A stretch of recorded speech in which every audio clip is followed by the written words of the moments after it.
how did your dad's teachings really kind of influence your understanding of? All I would know is what my father would talk about, that pyramid amplifies energy. Brings in cosmic energy. And that's all I knew.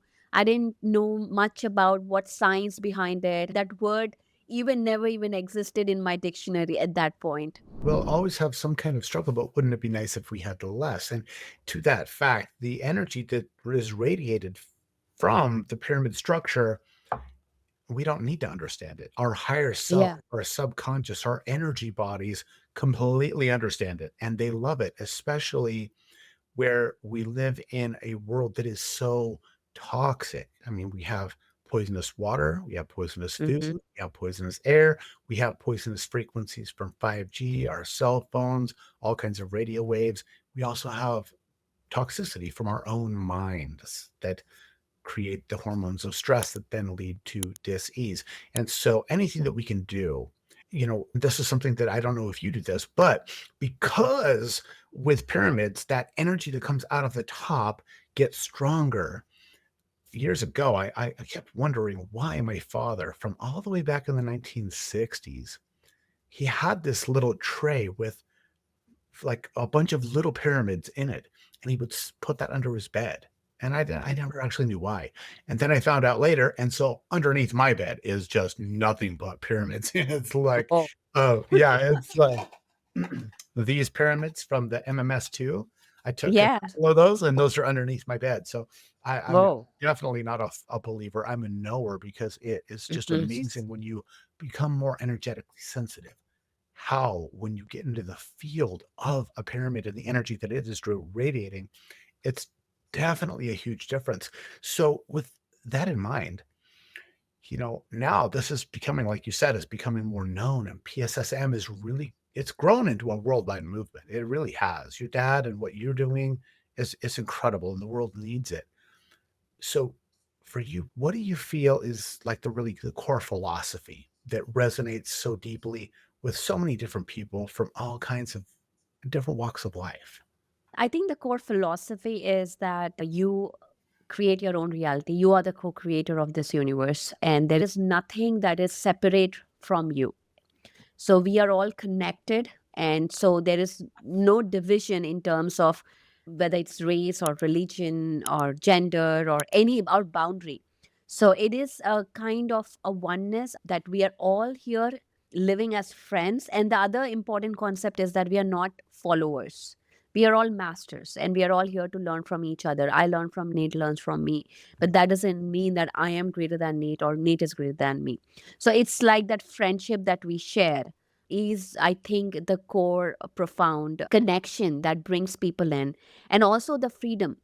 Because here, there are no rules that you need to dress like this, you need to wear white robes, or you need to do this ritual first thing in the morning, or anything like that. You do what you want, you follow what you want, but just meditate. You don't have to quit anything to be this. I think that freedom brings a lot of people in here. Without a doubt. That's myself growing up in a very restrictive area here in Utah in a small town. Everyone is of a certain religion, at least they were when I was growing up. Not anymore. It's Yeah. grown. But that kind of a restriction where you can only do things on certain days, you can only talk to certain people, and so many of Mm. the religions are like that, that they're very exclusionary, where Yeah. if you look at the avatars, people like Krishna, Zoroaster, Buddha, Jesus, the great teachers, they were about complete inclusion, and like you said, we're all here to learn from each other, and we're Mhm. all masters in our own way, and we're a reflection of ourselves in the other person. So for myself, when I'm interacting with people, I love to ask the question, "How is this me?" Not how is it like me or how is it for me, but how is this individual that I'm with? How are they me? Exactly me, but a different part of me. It's a very interesting philosophical question. And then when you couple that with meditation and you drop into these deep brainwave states and you find this state of peace and this oneness, it helps you see people more for who they are rather than who you think they are or who they pretend to be and broadcast outward. It's a beautiful thing. For you, when we went through the workshop where we first met, I mean, Mhm. you're just on top of everything. You obviously have a lot of business experience. You're definitely, I'm going to say, aggressive in a beautiful way, but you don't back down. You know what you want and you go after it. So, Mhm. as the CEO of PSSM, what is your vision for expanding this movement globally into the next decade? This decade, I want to see for sure event in US where I would say 100,000 people sitting and meditating. That is what I see. And it's basically we reach the countries, we reach the masses. The goal is to reach the masses where they feel that meditation is a luxury. For example, in Lebanon, when we went and taught meditation, they were surprised, like, oh, this is not for me, or it's for when I have everything in life. That is what rich people do. They go find meditation.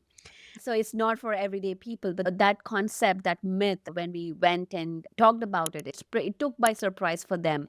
So for the next decade, I see globally we build pyramids in every country. First of all, starting with US, of course, we need to have a mega meditation pyramid here. One is coming up in Dallas. It's called Omega Pyramid. Already we got the land for it, a 90-acre land, and then we want to build a 200 by 200 pyramid. That's one, and my biggest goal is to bring one in California Mhm. and LA area especially. And what's happening right now in LA is a power center. It's a big energy vortex. The money, the power lies in LA, and that's where there's a lot happening here. Oh, So yeah. when something comes here as big, that's when Vivekananda came here, Osho Rajneesh came here. All of the big people have come here, and when something establishes here, it goes to the world entirely, That's right. into the collective consciousness. And that's why I feel my role to be in right now where I am is because of that. I see in 10 years we have that established. We have at least meditation being very common. Like people understand, like how we have yoga day right now, like everybody doing yoga. Meditation is something that is accepted worldwide without, oh, I am a Catholic, I can meditate, or I am this, I can meditate. Right. Absolutely right. I couldn't agree with you more. And to that end, one of my previous guests, his name is Kashif Khan, and he is the owner of the DNA Company, which is one of the Mhm. largest genetic testing companies in the world. And they can do some amazing things by looking at your genetic code, which we couldn't do even 10 years ago. But now with CRISPR technology, it's just like immediate turnaround. And I asked him, I said, Cash, in your opinion, how important is meditation for longevity? And his interview, which anybody who's watching this now will have already seen it, he said the number one most important thing to living a long life is meditation. Yeah. And I thought it was going to be a different answer. I don't know necessarily why I thought that, but the fact that Mhm. he is so scientifically minded and he does so many things, but he's also a spiritualist, for him to say that meditation is the most important thing that a human being can do for their longevity and for their life and for their health. I thought that was incredible. And I mean, we're going along with us, and we're meditating on a daily basis. So we understand. And I hope that everybody out there who's listening and watching this is also doing that for themselves because it helps you be a better person to everybody around you. But most importantly, is how do you ever get the opportunity to know who you are if you never actually sit and look inside Mhm. to find out who you are? What happens is a lot of people wait for other people to tell them who they are. Right. That's not it. Mhm. That is not anything close to, and for everybody now, there's this huge spiritual awakening that's happening planet-wide. And so for myself, I am looking forward in June or either May or June. I'll be in either Bangalore or Hyderabad to go to the pyramid and actually see Yes. the PSSM pyramid there. And I would love everybody who's out there. Let's get this together. Let's get together for a mass meditation while I'm there. I think that would be beautiful. We'll have more information coming in the future, but the fact that I'm being paid to go right next to it for another Mhm. event is just amazing. And I'm looking forward to that. This meditation, this pyramid energy is so central to PSSM. It's almost like I'm not going to say an unfair advantage because that means there's a competition. Because when we're talking about meditation, there's no competition. You're not in Yeah. competition with anybody else. Maybe your own potential and your own potential to enlighten yourself, sure, but it's still not a competition. But that said, this is so important that it's almost like an unfair advantage for people wanting to meditate to bring in that pyramid energy, which is awesome. So, how Hmm. do you see these practices contributing to humanity's evolution and their spiritual awakening in the future? I mean, for all of humanity. Well, we know that to heal the world, first we must heal ourselves.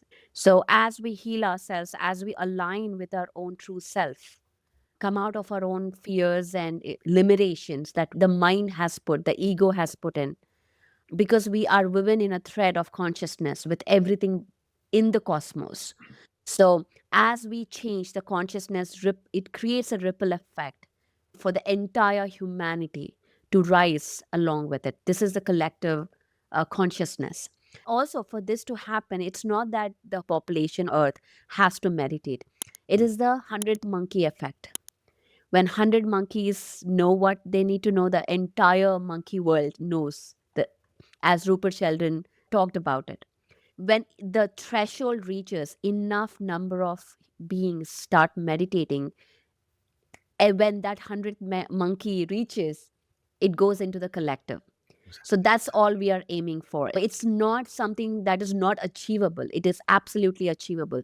It is just by creating more and more group meditations across the world is how we affect this ripple across the cosmos, across the realm that we live in. And so the whole earth consciousness will elevate along with it. And also, if I can go deeper into this, the pyramids, like the pyramids of Giza or the Bosnian pyramids, all of these ancient pyramids are built on a very sacred site. For example, the Giza pyramids are exactly aligned to the Orion belt. The way this is aligned with the Leo constellation, it's such a miraculous thing. Even if you think the pharaohs have built it, how did they get that advanced technology to find out the exact spot on Earth? And this is where we are building the pyramids. So that is pretty interesting. So all these pyramids, when the consciousness rises, becomes this energy grid that activates. So there's a whole big plan and technology that is being waited to be activated. It's like having a Ferrari here, but we just need the key to drive it. And instead, we are going and taking pictures, standing against that Ferrari, which is a pyramid. But the key is our consciousness. When the consciousness elevates, when it is connected, coming out of jealousy, greed, all of these emotions, and being in that higher elevated states activates this ripple effect. So, meditation is part of it, but the other part is also practicing that in our everyday life and practicing in terms of living the truth that I am no different from you, and that coming out of that competition and getting into collaboration. I think the conference that we attended, I like that they talked about that aspect from a business sense. So I really resonated with that there is no there's always win. We don't have to compete with each other, but how we can collaborate and move further. So that's how I see the technology, the pyramids, the meditation, the frequency tools, all that we talk about, how it helps at a larger scale.